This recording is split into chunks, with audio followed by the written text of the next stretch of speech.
ஒற்றை தலைமை தேவைதான். அந்த விஷயத்த நான் ஒரு தனிப்பட்ட நபர் தான், ஒரு சாகுலமி தான் ஆமோதிக்கிறேன். ஒற்றை தலைமை தேவைதான். அது திமுகவோ அதிமுகவோ இல்லை வீத லீடர்ஸோ வாட் எவர் இட் இஸ், அது ஓகே. ஆனால் ஒற்றை தலைமை ஒருத்தர் கைப்பிடிச்சி எல்லாரும் போனால் தான் கரெக்டாக போக முடியும். அது என்னுடைய தனிப்பட்ட கருத்து. திமுகவுக்கும் பின்னாடி போயிடுச்சு. தவறு செய்தது நிறையா திமுக, ஆட்சியிலேருந்து திமுக. ஆனால் எடப்பாடி கவர்மெண்ட் ஏன் கீழே போச்சு? அது காரணம் இதுதான். எதுவுமே தன்னிச்சையாக செயல்படுறது, இருக்கவங்களெல்லாம் கட்சியில் மதிக்கிறது இல்லை, எல்லாத்தையும் தூக்கி எறிஞ்சு பேசுறது, தூக்கி போட்டு போயிட்டே இருக்கிறது. கடந்த 10 வருஷமாக அவங்க ஆட்சியில் இல்லை. காரணம் என்னென்னா, மக்கள் அவங்களை வெறுத்து ஒதுக்கிட்டாங்க. இவரோட தனிப்பட்ட முடிவுனால அவனா கூத்து போய் நின்றுறது. அவங்களுக்கெல்லாம் நாங்கள் அதிமுகவுடைய தொண்டர்கள் கூட நிறைய பேர் பழகிறோம். அவங்களே எங்ககிட்டே எப்படி சொல்கிறாங்கன்னா, அண்ணாமலைஜியை பார்க்கறதுக்கு எங்களுக்கு ஒரு அப்பாயின்மெண்ட் வாங்கி கொடுங்க. இன்றைய காலகட்டத்தில் அதிமுக ஒரு சரிவை நோக்கி போயிட்டு இருக்கு. நீங்க எப்படி பாக்குறீங்க சார்? இதுதான் சார் அண்ணாமலைஜி அன்னைக்கே சொன்னாரு. இதை இவங்க புரிஞ்சிக்கவே மாட்டாங்க, கடைசி வரைக்கும் புரிஞ்சிக்கவே மாட்டாங்க. அதாவது ஒற்றை தலைமை தேவைதான். அந்த விஷயத்த நான் ஒரு தனிப்பட்ட நபர் தான், ஒரு சாகுலமி தான் ஆமோதிக்கிறேன். ஒற்றை தலைமை தேவைதான். அது திமுகவோ அதிமுகவோ இல்லை வீத லீடர்ஸோ வாட் எவர் இட் இஸ், அது ஓகே. ஆனால் ஒற்றை தலைமை ஒருத்தர் கைப்பிடிச்சி எல்லாரும் போனால் தான் கரெக்டாக போக முடியும்.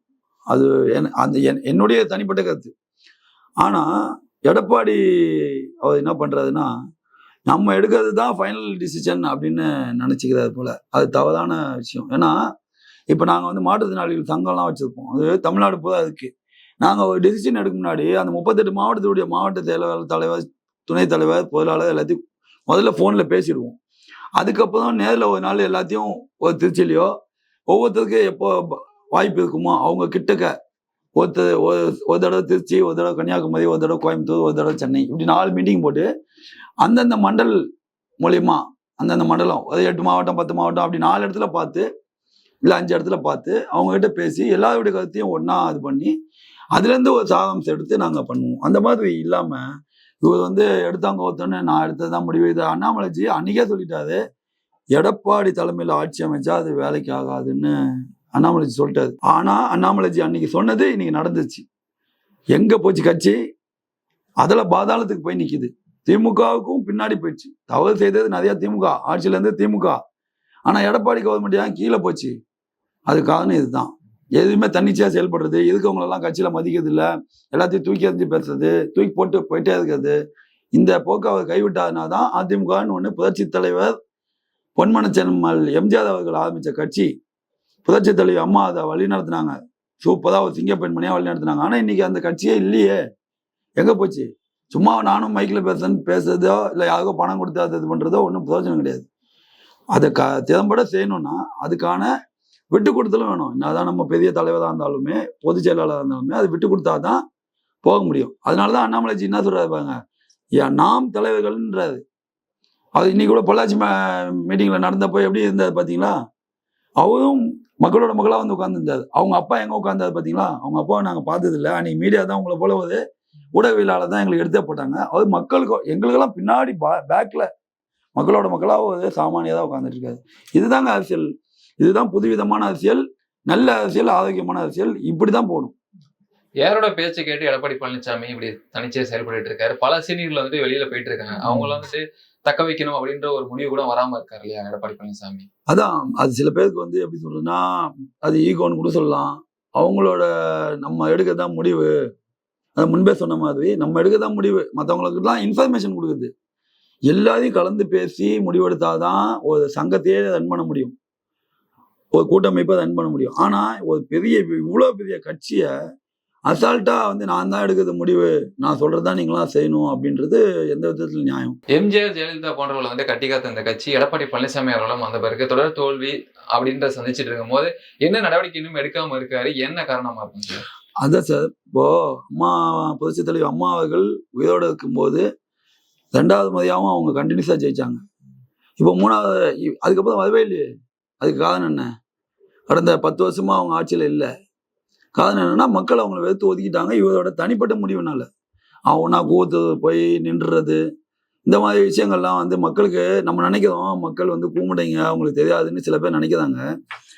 மக்கள் வந்து பயங்கரமான புத்திசாலிகள். அதுவும் தமிழக மக்களை பொறுத்த வரைக்கும் ரொம்ப அருமையா பொறுமையா ஒவ்வொரு விஷயத்தையும் நோட் பண்றாங்க. சமூக வலைதளத்துல இன்னைக்கு எல்லாமே பாக்குறாங்க. அவங்களுக்கு நல்லா தெரியும் இவங்க இந்த கட்சியை இவ்வளவு பாதாளத்துக்கு கொண்டு போய் விட்டுட்டு இருக்காங்கன்னா அது காரணம் முழுக்க முழுக்க என்னை பொறுத்த வரைக்கும் அது எடப்பாடியார் தான். கூட இருக்கவங்கள மதிக்கணும் சார். அவங்களுடைய கருத்துக்களுக்கு நம்ம மதிப்பு கொடுக்கணும். நம்ம வீட்டில் இருக்கவங்களே நம்ம மதிக்க மாட்டோம்னா அதே மாதிரி குடும்ப உறுப்பினரை கொண்டு வரக்கூடாது. இதுதான் அப்பதான் நம்ம குடும்ப அரசியல் சொல்லி திமுகவை எதிர்க்கிறதுல எந்த பயனுமே இல்லையே. ஸோ இதுதான் காரணம். அடிமட்ட தொண்டர்களின் மனநிலை எப்படி சார் இருக்கு? தலைமை வந்துட்டு மாற்றப்பட வேண்டும் அப்படின்ற ஒரு கருத்து வந்து நிலவிட்டு இருக்காது சார் தொண்டர்களிடையே. ஆமா அவங்களுக்குலாம் நாங்கள் அதிமுகவுடைய தொண்டர்கள் கூட நிறைய பேர் பழகுறோம். அவங்களே எங்ககிட்ட எப்படி சொல்றாங்கன்னா அண்ணாமலைஜியை பார்க்கறதுக்கு எங்களுக்கு ஒரு அப்பாயின்மெண்ட் வாங்கி கொடுங்க. தொழிலாளர் சங்கத்திலேருந்து கூட சொல்றாங்க. போக்குவரத்து கழகத்திலேருந்து சொல்றாங்க. அப்புறம் ஆட்டோ ஓட்டுநர் தொழிற்சங்கத்திலேருந்து சொல்றாங்க. எங்களுக்கு வந்து தலைவர் அண்ணாமலைஜி அவர்களை பார்க்கறதுக்கு ஒரு வாய்ப்பு வாங்கி கொடுங்க. ஏன் நான் அப்படின்னு அதிமுகவை இணைக்கிறதுக்கான இல்லை, நாங்கள் உங்களோட வந்துடுறோம். இனிமேல் தலைமை மாற்ற முடியுமான்னு தெரியல. ஏன்னா அது ஒற்றை தலைமை கன்ஃபார்ம் ஆன மாதிரி ஆகிப்போச்சு. தயவு செய்து நாங்களாவது வந்துடுறோம் அப்படின்னு சில முன்னாள் எம்எல்ஏக்கள்லாம் கூட எங்ககிட்ட சொல்றாங்க. காரணம் என்னன்னா அண்ணாமலைஜியோட அந்த தன்மை, நம்பகத்தன்மை, துணிவு, திறம்பட பேசக்கூடியது, மீடியாவை எதிர்கொள்கிற திறன், இதெல்லாமே அவருக்கு ரொம்ப பிடிச்சிருக்கு. உண்மைத்தன்மை தான் மெயின். இப்போ உங்களுக்கு பார்த்தீங்கன்னா எல்லாமே நம்ம வந்து நடிக்க முடியாது. ஒரு சில விஷயத்துலலாம் ஒரிஜினலாக தான் இருக்க முடியும். எல்லா விஷயத்துலையுமே யாராலையுமே நடிக்க முடியாது. அவங்க உண்மைத்தன்மை எப்படியாவது வெளியே வந்துடும். ஸோ அதுதான் எடப்பாடி அவர்கள் பண்ண தவறிட்டாங்கன்னு நான் நினைக்கிறேன். அந்த தேர்தலில் தோல்விக்கு அப்புறம் 3வது இடத்துக்கு போன பிறகு பார்த்தீங்கன்னா திமுகவோட பேச்சுவார்த்தை நடத்தி ஆட்சி அமைக்கலாம் அப்படின்ற முடிவுக்கு வந்ததாக தகவல் இன்னமும் பேசப்படுகிறது. அது ரொம்ப கேவலம் சார். யாருமே அது எதிர்பார்க்காது. இவங்க கிழக்கு, இவங்க மேற்கு, எது திசை. ஆக்சுவலாக திமுகவை ஒழிச்சு கட்டணும்னு வந்த கட்சி தான் புரட்சி தலைவர் பொன்மனச்செம்மல் டாக்டர் பாரத ரத்னா அவர்கள் கொண்டு வந்த கட்சி. இது எம்ஜிஆர் அவர்கள் கொண்டு வந்த கட்சி.